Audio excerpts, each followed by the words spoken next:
Hi, I'm Andrea Hall of the Miami-Dade Police Department, Central Records Bureau, False Alarm Unit. Law enforcement personnel respond to thousands of false alarm calls year-round.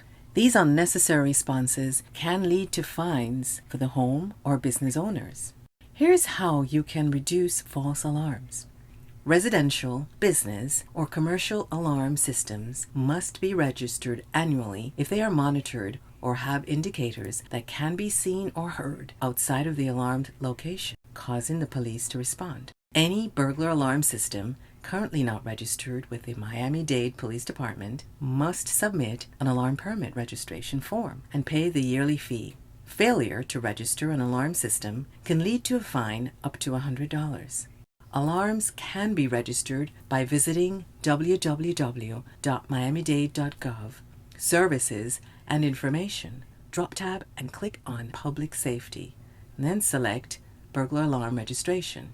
A false alarm occurs when a signal from your burglar alarm system is met with a response by the police when no emergency or threat of a crime occurred.